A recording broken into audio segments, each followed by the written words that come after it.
எந்திரத்தை எப்படி யூஸ் பண்ணலாம் அப்படிங்கிறத நம்ம சொல்லிட்டோம். ஒரு எந்திரம் வாங்குறோம் சார். இப்போ நான் ஒரு எந்திரம் வாங்குறேன்னே வச்சுக்கோங்க. எனக்கு சில பிரச்சனைகள் இருக்கு. அதுக்கான எந்திரம் வாங்குறேன்.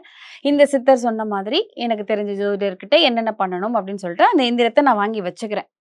அந்த எந்திரத்த நான் எத்தன வருஷத்துக்கு 1 வருஷம் வச்சிருக்கலாம், 6 மாசம் வச்சிருக்கலாம், 3 மாசம் வச்சிருக்கலாம். அந்த மாதிரி காலம் இருக்கா?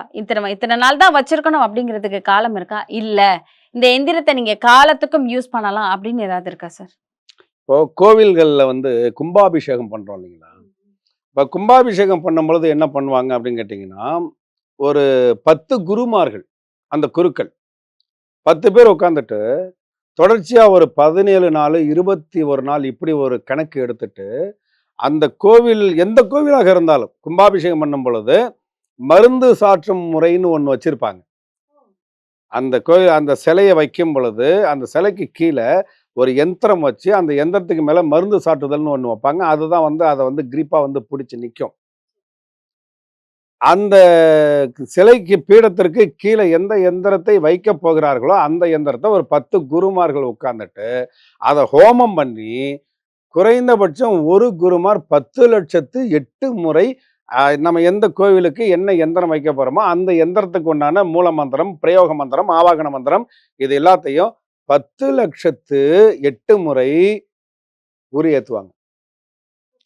இப்ப 10,08 இன்ட்டு அவங்க உட்கார்ந்திருக்கிறது 11 பேரு, 17 பேர் இப்படிதான் உட்காருவாங்க.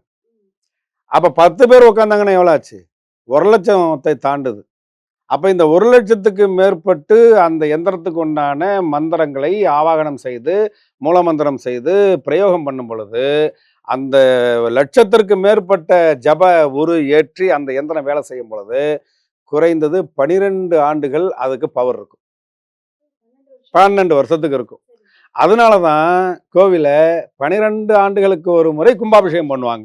அப்ப 12 வருஷம் ஆயிடுச்சு. இப்ப இதுக்கு பிறகு இந்த எந்திரம் வேலை செய்யாதுப்பா. எடுத்து அத மறுபடியும் பூஜை பண்ணணும். அத சொல்லாமல் சொல்றது தான் இந்த கும்பாபிஷேகம். அந்த மாதிரி இல்லாமல் 1,08 முறை பண்ணோம் அப்படின்னு சொன்னா தனிநபர்களுக்கு. கோயிலுக்கு எதுக்குங்க 10,00,000க்கு மேற்பட்டு தான் நம்ம வந்து பண்றோம் அப்படின்னு சொன்னா 12 வருஷத்துக்கு வருது. அப்ப 10,00,000க்கு மேல அல்லது 20,00,000, 50,00,000, 1,00,00,000 மந்திர ஜெபம் தான் போட்டாதான் வேலை செய்யுதுன்னா, தனிப்பட்ட முறையில நமக்கு மட்டும் ஏன் கொஞ்சம் உரு கம்மியா போட்டா எப்படிங்க வேலை செய்யும்னா, ஒரு கோவில் என்பது லட்சக்கணக்கான, ஆயிரக்கணக்கான பக்தர்கள் வந்து போகின்ற இடம். அவர்களுடைய மன குமுறலை வந்து கொட்டக்கூடிய இடம்.